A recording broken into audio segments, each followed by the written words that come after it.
Bonjour frère Denis, Bonjour frère Armand, comment vas-tu aujourd'hui? je vais bien par la grâce de Dieu et toi? Ça va très bien, gloire à Dieu. Et on va écouter l'extrait de la critique et puis on va revenir là-dessus après.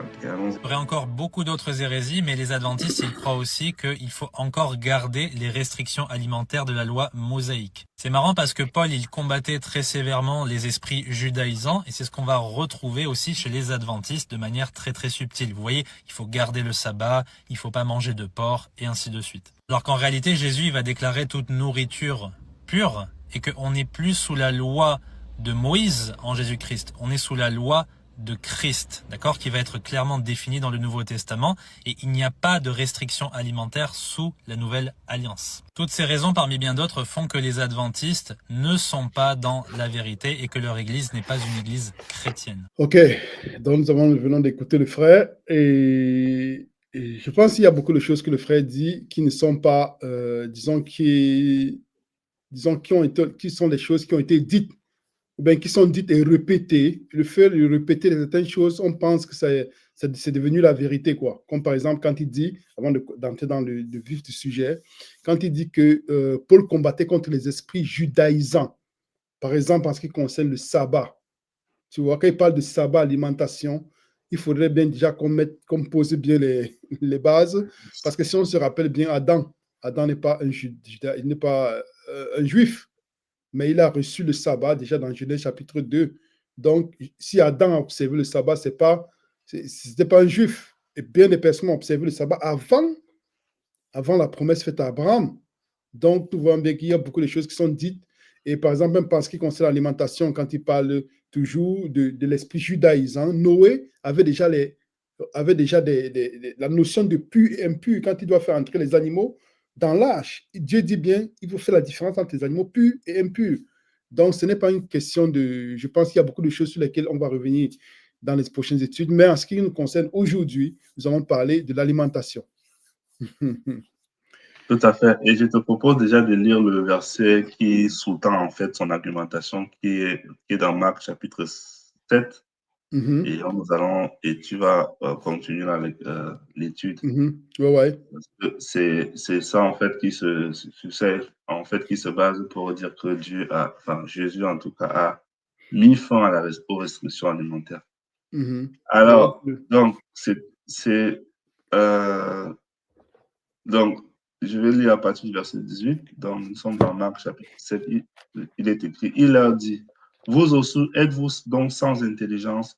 Ne comprenez-vous pas que rien de ce qui du dehors entre dans l'homme peut le souiller, car cela n'entre pas donc dans son cœur, mais dans son ventre, puis s'en va dans le lieu secret qui purifie tous les aliments. Donc, voilà un peu l'un des textes que les gens utilisent pour dire que voilà, Jésus a dit que ce n'est pas ce qui entre qui souille l'homme, mais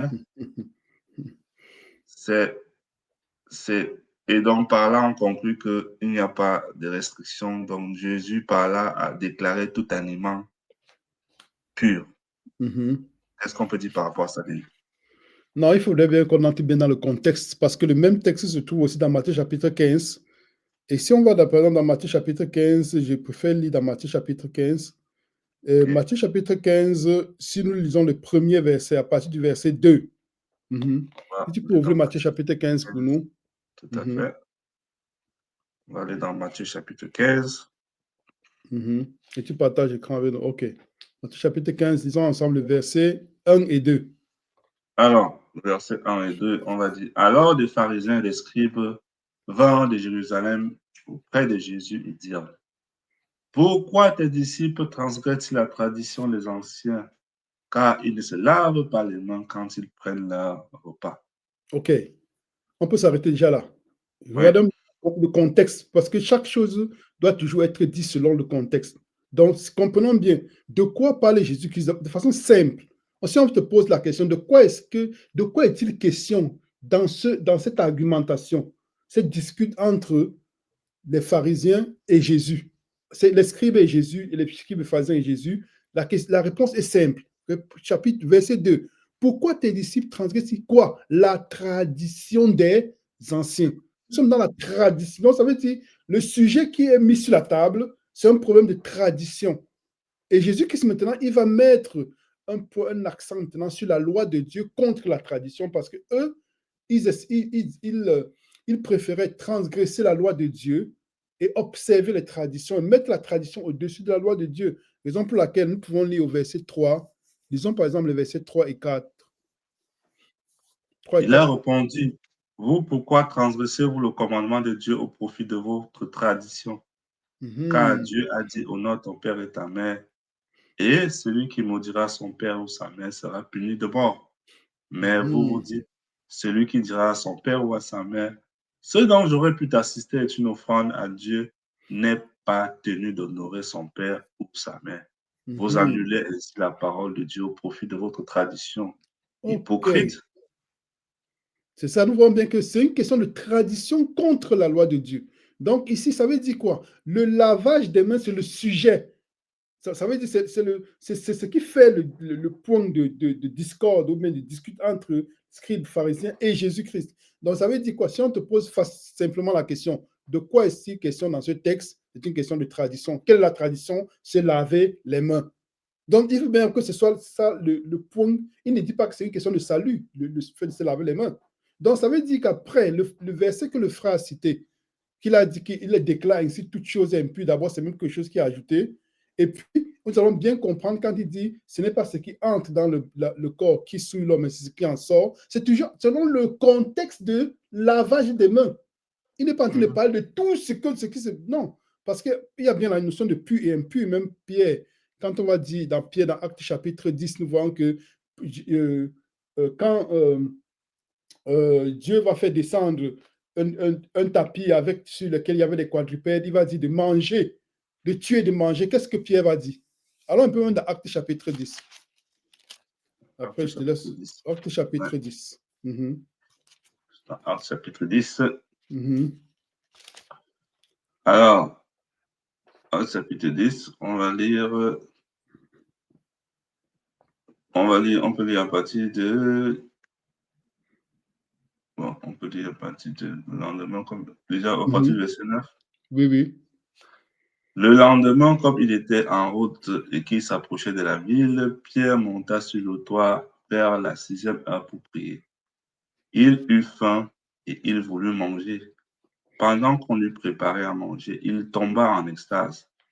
Il vit le ciel ouvert et un objet semblable à une grande nappe attachée par les 4 coins qui descendaient et s'abaissaient vers la terre, où se trouvaient tous les quadrupèdes, les reptiles sur la terre et les oiseaux du ciel. Et une voix lui dit, lève-toi, Pierre, tue et mange.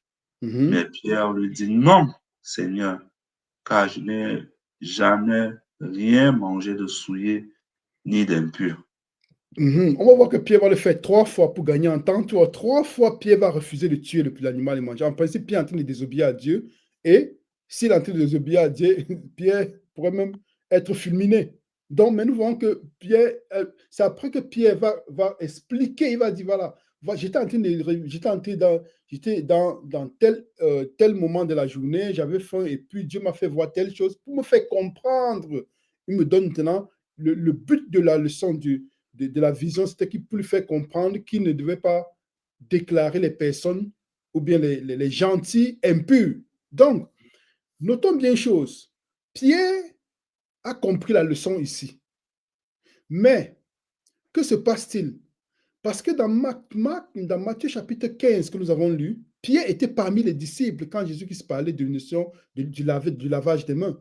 Et c'est toujours Pierre qui va poser la question dans Matthieu. Qu'est-ce que je ne sais pas si tu voulais lire quelque chose ici? Non. Ok. Ok. Donc, si on rentre dans Matthieu chapitre 15,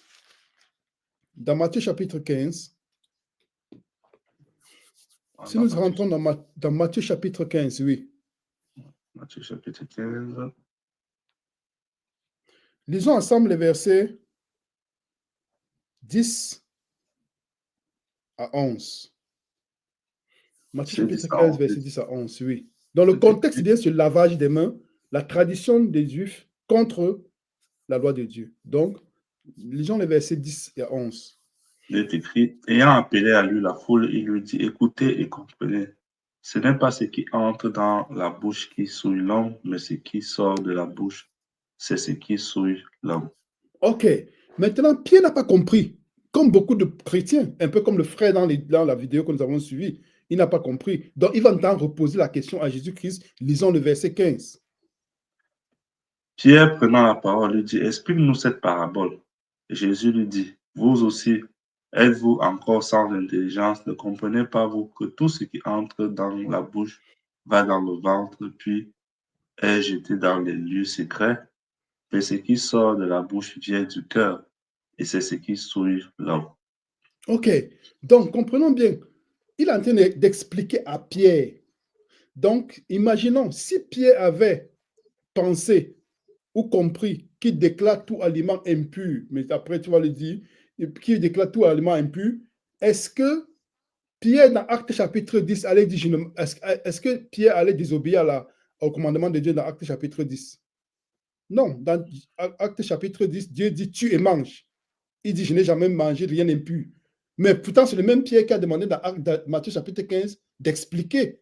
Donc, s'il avait compris, si c'était vraiment dans le sens, Jésus-Christ était en train de dire qu'il déclare toutes choses impures, dans Acte chapitre 10, Pierre n'aurait pas désobéi à Dieu, entre guillemets, il aurait appliqué ce que Jésus-Christ lui a appris. Donc, et maintenant, si on rentre encore dans Matthieu chapitre 15, et puis je vais m'arrêter là, dans Matthieu chapitre 15, quand Jésus-Christ a dit que c'est ce qui entre dans c'est pas ce qui entre dans le corps qui souille, mais ce qui sort du corps. Rentrons encore dans Matthieu chapitre 15. Dans Matthieu chapitre 15. Lisons le verset 20. Verset 20 est écrit, voilà les choses qui souillent l'homme. Mais manger sans se laver les mains, cela ne souille point l'homme. Ok, restons là sur le verset. Donc, regardons bien. Il dit, voilà ce qui souille l'homme. Ça veut dire quoi? Adultère, meurtre, impudicité, vol, faux témoignage, calomnie. Ok. Mais, se laver les mains, manger sans s'être lavé les mains ne souille. Il conclut. On comprend qu'il a conclu un discours qui est il conclut parce que nous avons vu il parlait de quoi? Lavage des mains, tradition contre la loi de Dieu. Et puis maintenant, quand il a parlé, on conclut le sujet, mais se manger sans s'être lavé les mains ne suit pas l'homme. Donc c'est la conclusion du discours. Tu vois un peu. Donc on ne peut pas prendre le texte là et mettre hors contexte et dire, ok, Dieu a déclaré un peu comme personne disent, ok, là, il déclarait comme ça toutes choses impures. Vas-y, frère. Oui, tout à fait. Et si les gens ont encore des doutes quant à ce que tu as dit, je pense que c'est assez clair. Mais nous voyons que ce n'est pas que Pierre qui a aussi compris ça comme ça, parce que quand on va dans Actes chapitre 11, on va se rendre compte que Pierre va raconter la même vision aux autres frères. Il va leur exposer ce qui lui est arrivé dans Actes chapitre 10. C'est-à-dire qu'il a vu toutes sortes d'animaux impurs qu'il devait manger. Et là-dedans, Pierre va raconter la même chose. Ils vont arriver à la même conclusion que, effectivement, Dieu a accordé la grâce non seulement aux Juifs, mais également aux gentils. Et il n'y a aucun moyen que quelqu'un se dise, hey, tu n'as pas oublié ce que Jésus avait dit. Jésus avait déclaré impur. Il avait déclaré qu'il n'y a plus d'impur. Mais non, ce n'était pas ça l'objet de la discussion. Enfin, tous étaient d'accord à la conclusion à laquelle Pierre est arrivé, c'est-à-dire que Dieu voulait faire comprendre à Pierre qu'il a aussi accordé au salut aux gentils. C'est ça l'objet de la discussion. Donc, et puis, oui, il y a aussi la même chose, c'est que ce qui est ajouté là, normalement c'est un commentaire, ça ne fait pas partie des versets de la Bible qui dit alors Jésus qui se déclarait comme ça totalement pur. Ce n'est pas vrai. Parce que ça, c'est juste si on va dans des versions qui sont bien proches de l'original, comme la King James et tout, la Osterval, la Martin, on ne va pas voir ce commentaire-là. Mais dans les nouvelles versions bibliques, on augmente ce commentaire, qui est même juste un commentaire entre guillemets. Ce n'est pas que c'est... Donc, il faudrait bien que les gens ne tombent pas dans la confusion à cause de ça. Donc, c'est ça ce on pouvait partager, que je pouvais partager par rapport à... Je ne sais pas si tu as autre chose à dire par rapport à ce verset. Je pense que c'est assez clair. Donc, merci, Denis, pour cet échange à ce sujet-là. Donc, comme nous l'avons toujours dit, n'hésitez pas à partager, n'hésitez pas à, si vous avez des questions, à poser des questions, nous nous ferons le plaisir de répondre.